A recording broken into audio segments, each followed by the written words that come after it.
Hello and namaste everyone. Welcome to Law Chowpatty, and this is the second part we are going to discuss of Indecent Representation of Women Protection Act 1986. ठीक है, तो last video में हमने ये discuss किया था कि indecent representation actually होता क्या है, वो समझने के लिए आप मेरी लास्ट वीडियो देख सकते हैं। ठीक है, और उसमें हमने ये भी जाना था कि किस किस चीज़ पे रोक लगाता है ये एक्ट। ठीक है, प्रोहिबिशन लगाता है और उसके लिए पनिशमेंट क्या है। ठीक है, छोटा सा एक्ट है बट बहुत ही इंटरेस्टिंग है और सबको ही पता होना चाहिए। अब जो इनडिसेंट है इसको शॉर्ट में समझ लेते हैं यहाँ पे अभी बेसिक अंडरस्टैंडिंग के लिए।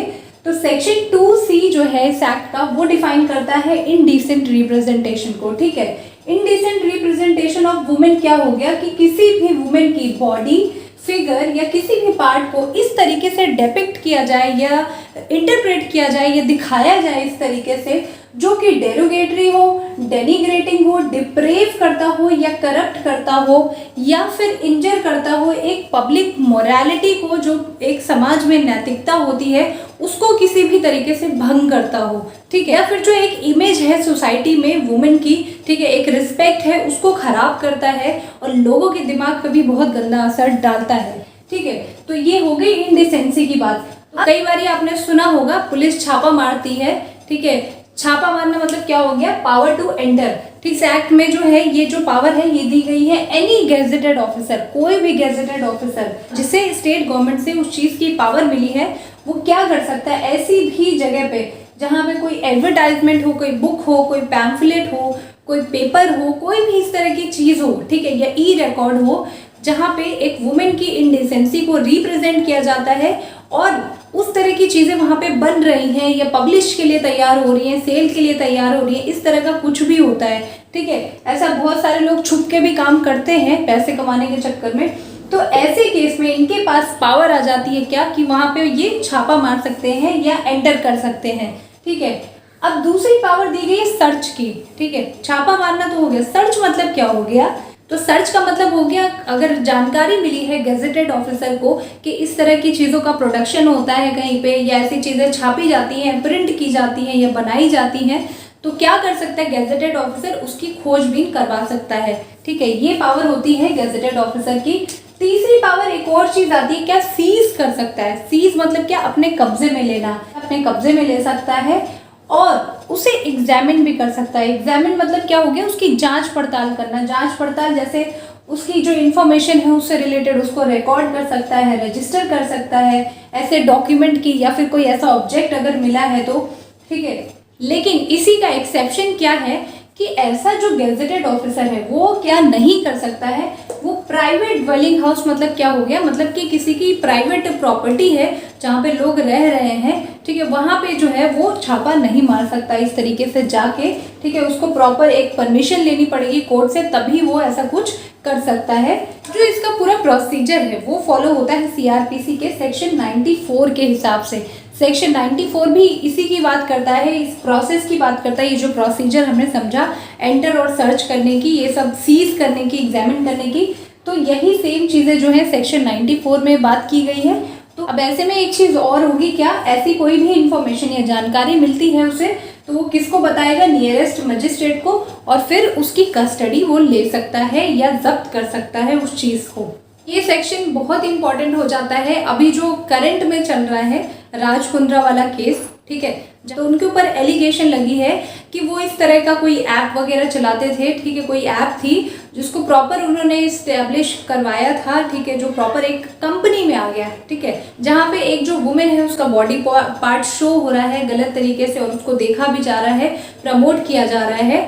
ठीक है, तो ऐसे केस में क्या हो सकता है, तो ऐसे केस में इंसान जो है कैसे लाइबल होगा और अगर उसे बचना है तो वो कैसे अपनी बात को प्रूव करेगा या रखेगा।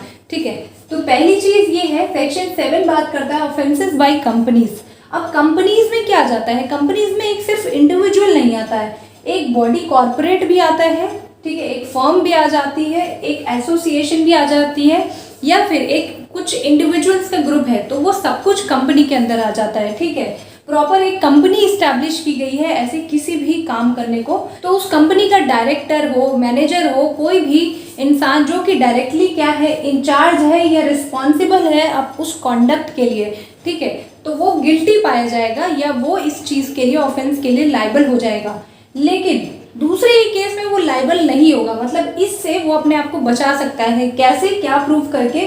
अगर उसने प्रूव कर दिया क्या कि जो भी ऑफेंस हुआ था वो उसके बिना नॉलेज के हुआ था और उसने एक्सरसाइज की थी ड्यू डिलिजेंस, ये दो फैक्टर्स वो प्रूव कर पाया, ठीक है, तो वो बच सकता है। लेकिन बट यहाँ पे एक इम्पॉर्टेंट बात और आ जाती है कि ऐसा इंसान लाइबल हो सकता है, चाहे वो डायरेक्टर, मैनेजर है जो अपने आप को बचाने की कोशिश कर रहा है, कि अगर उसका ऑफेंस जो है, उस पर जो एलिगेशन लगी है जिस ऑफेंस की, ठीक है, तो वो जो है उसकी पूरी सहमति से हुई है, ठीक है, अगर ये प्रूफ कर दे दूसरी पार्टी, ठीक है, या फिर कन्वीनियंस से हुई है उसकी, मतलब उसे एग्जैक्टली पता है सारी चीज़ें कैसे कैसे हो रही हैं, या फिर उसके नेग्लिजेंस की वजह से हुई है, ठीक है, तो ऐसे कंडीशन में वो इंसान अगेन लाइबल हो सकता है, चाहे वो डायरेक्टर हो, मैनेजर हो, सेक्रेटरी हो या फिर अदर ऑफिसर। ये जो ऑफेंस है इनडिसेंट रिप्रेजेंटेशन ऑफ वुमेन का, ये किस तरीके का ऑफेंस है?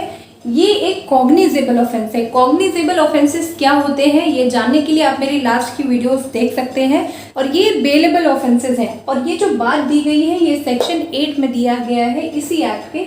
अब एक इम्पॉर्टेंट एस्पेक्ट पे आ जाते हैं, action taken in good faith is protected.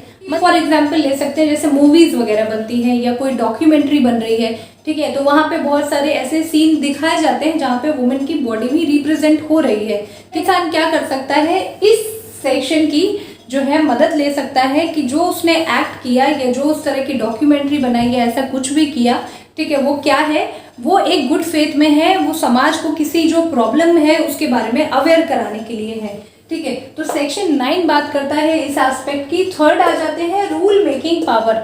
अब रूल मेकिंग पावर में क्या हो गया, जैसे सीजर हमने अभी पढ़ा था, power to enter, search, seizure, manner, procedure, तो इससे रिलेटेड जो है सेंट्रल गवर्नमेंट क्या कर सकती है, बहुत सारे रूल्स वगैरह बना सकती है, ठीक है, इस एक्ट के अंदर, और ये बात दी है सेक्शन 10 में। तो thank you so much for watching my video.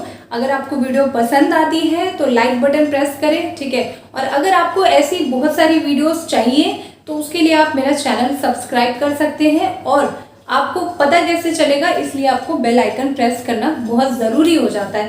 Thank you so much.